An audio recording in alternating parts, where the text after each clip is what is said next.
दोस्तों, माँ बाप के अच्छे और बुरे कर्मों का फल उनकी औलाद को भोगना पड़ता है। यह बात कहाँ तक सही है? मनुष्य को खुद के अच्छे और बुरे कर्मों का फल तो उन्हें भोगना ही पड़ता है, तथा माँ बाप के द्वारा किए गए कर्मों का फल भी उन्हें भोगना पड़ता है। दोस्तों, गांव से कुछ दूर एक गुरु अपने आश्रम में कुछ शिष्यों के साथ रहते थे। एक दिन एक शिष्य ने अपने गुरु से पूछा कि गुरुजी, क्या माँ बाप के अच्छे और बुरे कर्मों का फल पुत्र को भोगना पड़ता है? तभी महात्मा शिष्य से कहते हैं, भंते अवश्य ही भोगना पड़ता है। आज हम आपको एक प्राचीन समय की बहुत ही महत्वपूर्ण कथा सुनाते हैं, जिसे सुनने के बाद आपको पता चल जाएगा कि कैसे माँ बाप के पुण्य कर्मों का फल और बुरे कर्मों का फल उनकी औलाद को मिलता है या भोगना पड़ता है। दोस्तों, फिर महात्मा ने कथा को आरंभ करते हैं और कहते हैं, प्राचीन काल की बात है। एक गांव में एक किसान रहता था। वह किसान बहुत ही गरीब था। किसी तरह से मेहनत और मजदूरी करके अपने घर का खर्च चलाता था। उसे मजदूरी में दिन भर काम करने के बाद 50 रुपए मिलते थे।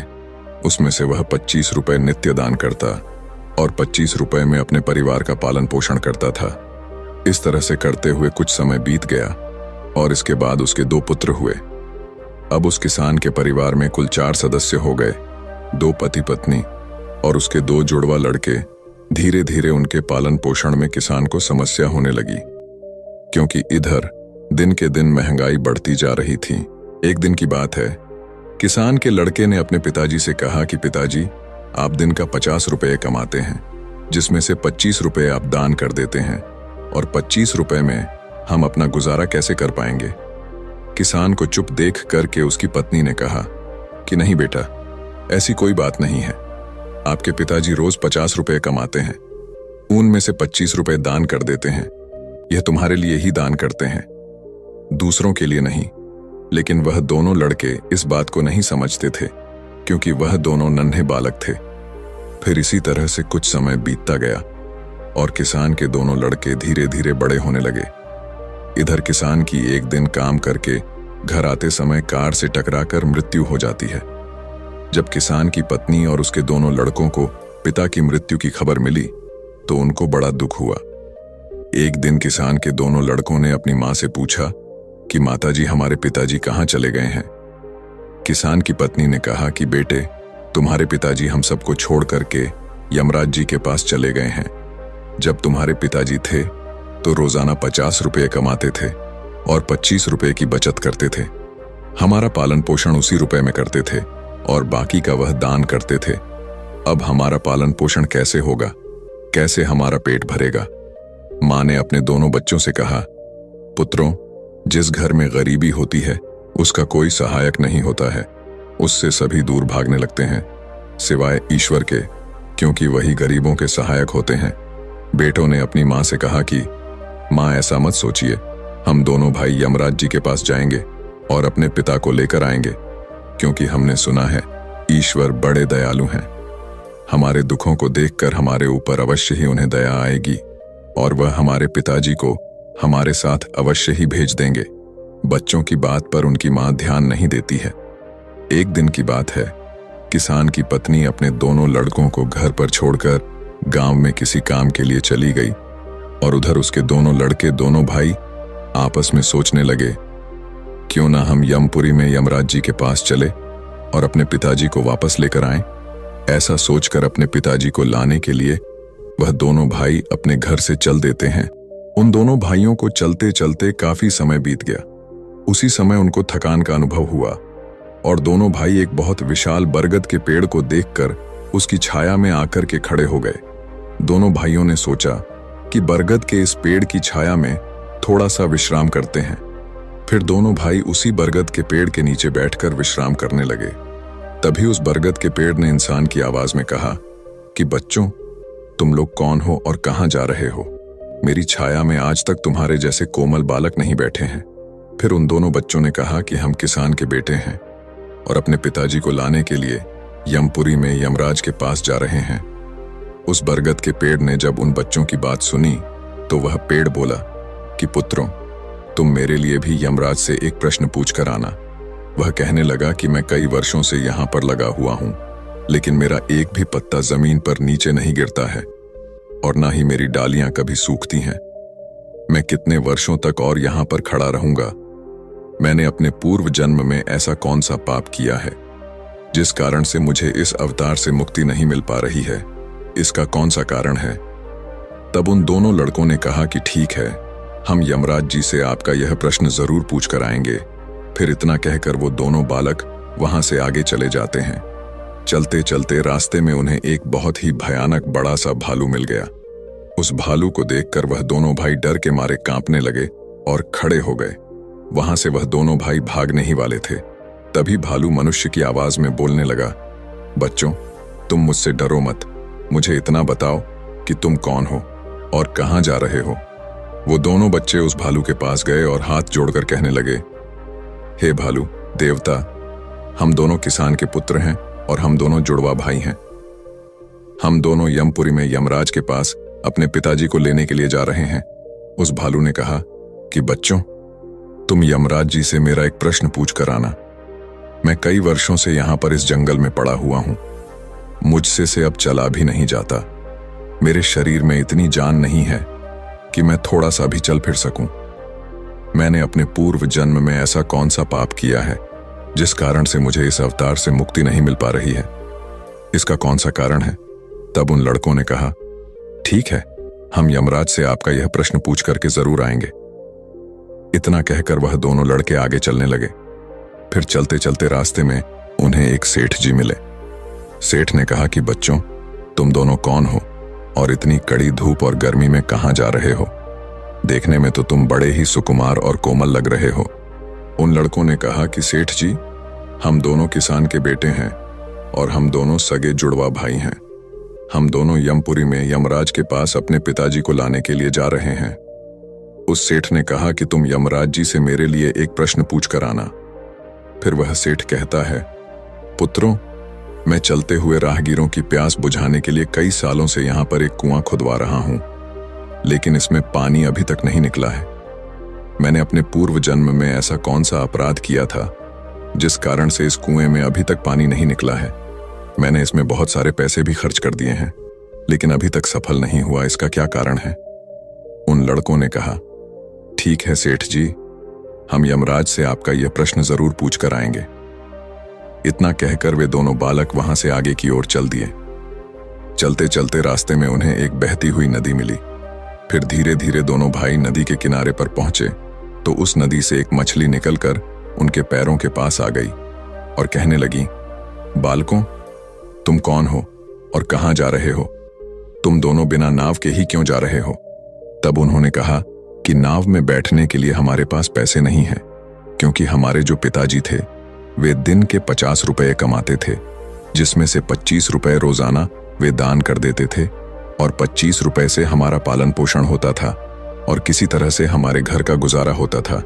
अब हमारे पिताजी घर पर नहीं हैं, वे ईश्वर के पास चले गए हैं, इसलिए हम दोनों भाई उनको लाने के लिए यमपुरी में यमराज जी के पास जा रहे हैं। उन बच्चों की बात सुनकर उस मछली ने कहा कि बच्चों, तुम यमराज जी से मेरा एक प्रश्न पूछ करके आना। कई वर्षों से मैं इस नदी में भटक रही हूं। मेरी 7 पीढ़ियां गुजर गई हैं, परंतु मैं अभी तक इसी नदी में रह रही हूं। मैंने अपने पूर्व जन्म में ऐसा कौन सा अपराध किया था जिसके कारण मुझे इस अवतार से मुक्ति नहीं मिल पा रही है? इसका क्या कारण है? तब उन लड़कों ने कहा, ठीक है, हम यमराज जी से आपका यह प्रश्न जरूर पूछेंगे और वापस आते समय आपको बता करके जाएंगे। इतना कहकर वे दोनों लड़के वहां से आगे बढ़ गए। चलते चलते दोनों भाई नदी के दूसरे किनारे पर पहुंच गए। दूसरे किनारे पर जब वे पहुंचे तो देखा कि एक मरा हुआ व्यक्ति वहां पर पड़ा हुआ है। दोनों भाई उस मरे हुए आदमी को उठा करके जब जाने लगे तो वह मरा हुआ आदमी चिल्लाने लगा और कहने लगा कि बच्चों, तुम कौन हो और कहां जा रहे हो? उन लड़कों ने उसकी आवाज सुनकर कहा कि हम किसान के पुत्र हैं और हम दोनों जुड़वा भाई हैं। हम दोनों भाई यमपुरी ने यमराज जी के पास अपने पिताजी को लेने के लिए जा रहे हैं। उस आदमी ने कहा कि तुम यमराज से मेरा एक प्रश्न पूछ कर आना। मेरा शरीर कई वर्षों से इस नदी के किनारे पर ही है।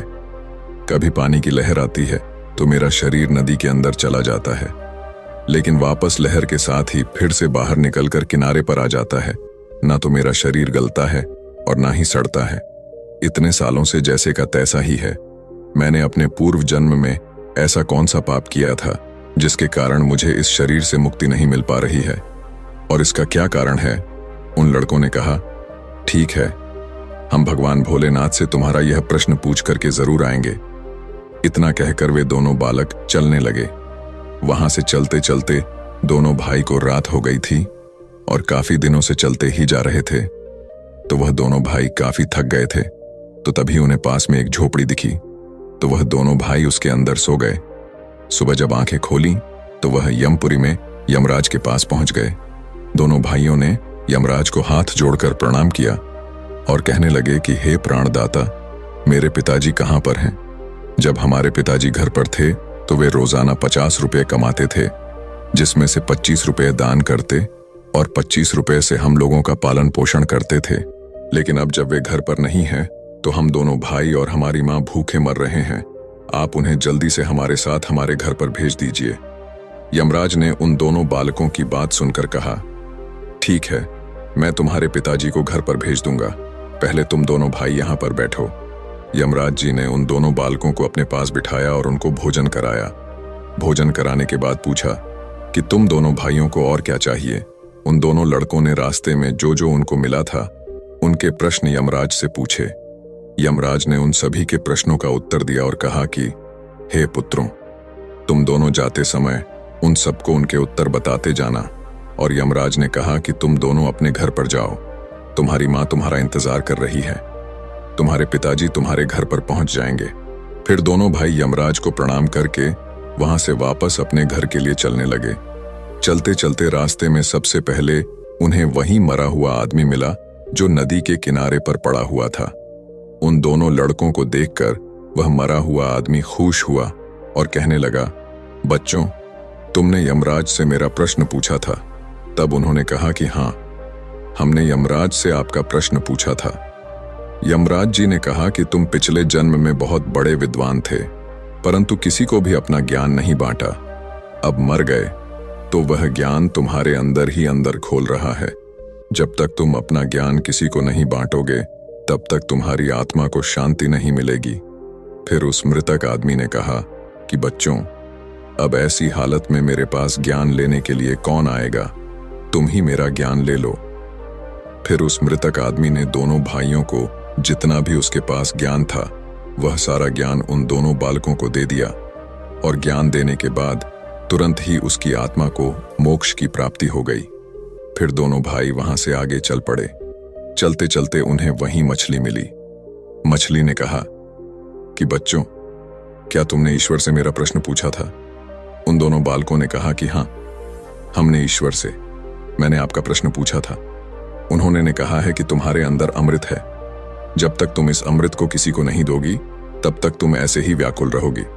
फिर मछली ने कहा कि बच्चों, अब कौन मिलेगा, मुझे तुम ही मेरा अमृत ले लो। फिर मछली ने अपना अमृत उन दोनों बच्चों को दे दिया, और अमृत देते ही उस मछली की आत्मा को मोक्ष की प्राप्ति हो गई। इसी तरह से दोनों भाई वहां से आगे बढ़े तो चलते चलते रास्ते में उन्हें वही सेठ मिला जो राहगीरों के लिए कुआं खुदवा रहा था। उस सेठ ने जैसे ही दोनों लड़कों को देखा तो बड़े प्रेम से हाथ जोड़कर कहने लगा कि बेटे, तुम दोनों लोगों ने मेरा ईश्वर से प्रश्न पूछा था। उन्होंने कहा कि हाँ, पूछा था। ईश्वर ने कहा कि आपके घर में 2 जवान कन्याएं कुंवारी बैठी हुई हैं। जब तक आप उन दोनों कन्याओं का विवाह नहीं करेंगे और कन्यादान नहीं करेंगे तब तक इस कुएं में से पानी नहीं निकलेगा। पहले जो आपका कर्म है उसे पूरा करिए, जो ईश्वर ने आपको दायित्व सौंपा है। पहले वह करिए, आप कन्यादान करिए, उसके बाद इस कुएं को खुदवाइए। फिर उस सेठ ने कहा कि मैं अपनी कन्याओं के लिए लड़का कहाँ ढूंढने जाऊंगा? तुम दोनों मुझे बहुत ही सीधे स्वभाव के दिख रहे हो और सुंदर भी हो और देखने में एक जैसे दिख रहे हो। अब तुम दोनों जवान भी हो गए हो और विवाह के योग्य भी हो, तो बेटा, तुम दोनों ही मेरी लड़कियों से विवाह कर लो। फिर उस सेठ ने अपनी दोनों लड़कियों का विवाह उन दोनों लड़कों के साथ करवा दिया। फिर सेठ ने वहां से अपनी दोनों बेटियों को बहुत सारा धन देकर विदा कर दिया। अब दोनों भाइयों को आगे चलते चलते रास्ते में वहीं भालू मिला। उस भालू ने कहा कि बच्चों, क्या तुमने ईश्वर से मेरा प्रश्न पूछा था? तब उन्होंने कहा हाँ, पूछा था। ईश्वर ने कहा कि तुम्हारे पास जो एक कीमती हीरा है, तुम उस हीरे को धरती पर नहीं रखते हो और ना तुमने कभी किसी को दान दिया है। जब तक तुम इस हीरे का दान नहीं करोगे, तब तक तुम्हारा शरीर ऐसे ही बना रहेगा। फिर उस भालू ने कहा कि बच्चों, मैं यह हीरा अब किसको दूं? इस हीरे को तुम ही ले लो। फिर उस भालू ने अपना हीरा उन बच्चों को दे दिया। हीरे को देते ही उसकी आत्मा को मोक्ष की प्राप्ति हो गई। इस तरह से वे दोनों भाई अपनी पत्नियों को लेकर फिर आगे चलने लगे। चलते चलते रास्ते में उन्हें वही बरगद का विशाल पेड़ मिला, जिसके नीचे छाया में वे विश्राम करने के लिए बैठे थे। उसने पूछा कि बच्चों, क्या तुमने ईश्वर से मेरा प्रश्न पूछा था? उन्होंने कहा, हाँ, पूछा था। ईश्वर ने कहा कि पूर्व जन्म में तुम्हारा काम गुरुकुल में बच्चों को शिक्षा देना था। तुम्हारा पद एक गुरु का था, परंतु तुम उसके बदले में छोटे छोटे बच्चों से अपना काम करवाते थे, हाथ पैर दबाते और उन्हें अच्छी तरह से शिक्षा नहीं देते थे। तुम पूर्व जन्म में बहुत बड़े विद्वान थे, परंतु तुमने उन बच्चों को शिक्षा नहीं दी। उन बच्चों के श्राप के कारण तुम हिलडुल नहीं सकते। तुम्हारे अंदर जो ज्ञान भरा हुआ है, उसे किसी को दे देना। इसके बाद तुम्हें फिर मोक्ष की प्राप्ति होगी। उन दोनों लड़कों की बात सुनकर उस पेड़ ने कहा कि अब मैं यह ज्ञान किसे दूंगा, तुम ही ले लो। फिर उस बरगद के पेड़ ने दोनों भाइयों को अपना जितना भी उसके पास ज्ञान था सब दे दिया। जैसे ही उस बरगद के पेड़ ने उन दोनों बच्चों को अपना ज्ञान दिया, तो उसकी भी आत्मा को शांति मिल गई और वह उस पेड़ इस अवतार से मुक्त हो गया।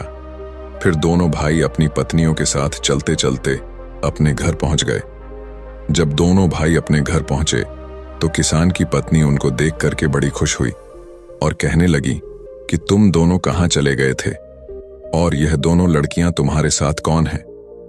फिर दोनों भाइयों ने जो भी उनके साथ घटनाएं घटी थीं, वह सब कुछ अपनी मां को बता दी। अब उन दोनों बच्चों को ज्ञान हो चुका था कि हमारे पिताजी वापस नहीं आ सकते। अब उनकी मुक्ति हो चुकी है। उनके पिताजी ने जो दान धर्म किया था, उसका फल उन दोनों भाइयों को ईश्वर ने दे दिया।